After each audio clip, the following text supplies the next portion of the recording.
DSE 間中都會叫你寫封信俾朋友啊，俾啲 advice 佢嘅。通常嗰啲 advice 都係不外乎關於佢壓力太大啊，又或者佢唔知擔心緊啲乜嘢啊咁咯。咁呢類信 letter of advice 究竟係點寫嘅咧？首先第一件事就認真啲睇個題目，睇下有咩 keyword 先啦。依家個題目咧就話 You have noticed your best friend is not paying attention in class. You are very concerned about her. Write an email to her to express your concerns and suggest 2 to 3 ways in which she can improve her focus. 又係我教你記口訣嘅時間啦，你記住東南西北 East、South、West、North、ESWN 啊，究竟係咩嚟嘅咧 ？E 咧即係 empathy， 記住你要表達一個同理心，你係了解佢嘅。S 就 suggestion 啦，譬如你覺得佢壓力好大啊，温唔切書啊，或者失戀啊，乜都好啦嚇，咁你要有啲 suggestion 俾到佢噶嘛。W 咧即係温暖啊 warmth 啊，咁啊好多學生都唔係好識寫一啲句子，令到對方係感覺温暖。到最後 N 啦 note of friendliness， 你點樣去寫幾句説話，令到對方覺得你係佢嘅好朋友咧？我又叫 AI 咧 gen 咗呢一封信出嚟，用個 QR code download 咗佢先。咁你就會見到 AI 究竟係點寫 letter of advice， 我哋有咩學到呢？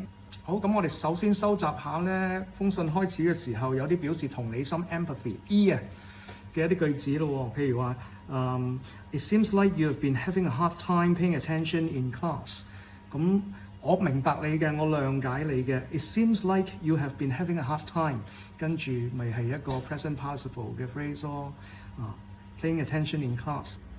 跟住下一句啦 ，I understand that school can be tough at times. I understand that 呢個咪同理心咯。我咁啊俾啲實質嘅 suggestions S 咧點樣俾 suggestion 咧？譬如 One of the best ways to improve focus is to establish a consistent routine. One of the best ways to blah blah blah is 乜乜乜，咁咪就係 suggestion 咯。當然你仲可以用 you could 啊、you can 啊、you may 啊嗰啲啦。記住 could 唔係 can 嘅過去式嚟嘅，係一個 politely giving a suggestion 嘅方法。譬如佢話 You could create a weekly plan that includes dedicated slots for each subject。咁你就唔好句句用 you can、you could、you may 啊嚇，有時你都要用 imperative， 即係 command form。譬如話Try to keep your phone in your bag and use apps that can limit social media usage。Try 開頭俾個 command 佢。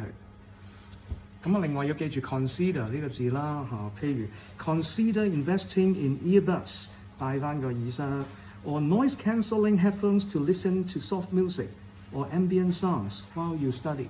記住 consider 後邊要用 present participle ing consider investing in earbuds 買翻對耳機你都可以用 their structure 嘅，不過 their 呢個字咧好容易令到你犯呢個文法錯誤嘅。咁我哋睇下應該點寫先。譬如佢話咧 ，There are also great apps available that guide you through quick mindfulness exercises。咁記住用咗個 there 之後咧，你一定係用個 is 或者 are 啦。咁唔好 double verb 喎There are also great apps available that guide you 你有個 that 字分隔開兩個 clauses。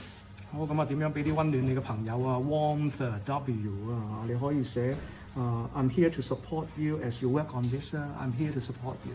提供一啲協助都可以係温暖嘅一種嚟嘅。譬如你可以話 If you ever want to study together or need a distraction-free buddy, just let me know。懶係 friendly 就用 let's 啦，即係 let us 咁解。Let's definitely catch up soon. Maybe grab a coffee or study together。用 I miss 咧就好 powerful 嘅咁佢記得你哋以往嘅温馨時刻㗎嘛。I miss our chats and think it will be a great idea to hang out. I miss that。到最後你嘅 N 成分啦，即係 note of friendliness。咁呢段已經係你個 letter of advice 嘅收尾嚟啊！記住唔好寫咁長因為你要收筆㗎啦。咁你可以咁寫Take care of yourself. Remember that I'm rooting for you， 即係我會支持你嘅。到最後呢封咁嘅 friendly letter 嘅信頭信尾提你啦。咁DSE 就有啲名字限制嘅，譬如你可以用 Chris Wong 或者 Mary 啦。咁當然你如果寫俾 Mary 咧，就可以 Dear Mary 或者 Hi Mary 咁啦。如果你嘅 ending 嗰度咁你點寫咁梗係寫regards 或者 yours while you are at， 然之後簽翻個名就唔好寫 Chris Wong，寫 Chris 就得啦，因為你哋好朋友嚟嘅咩。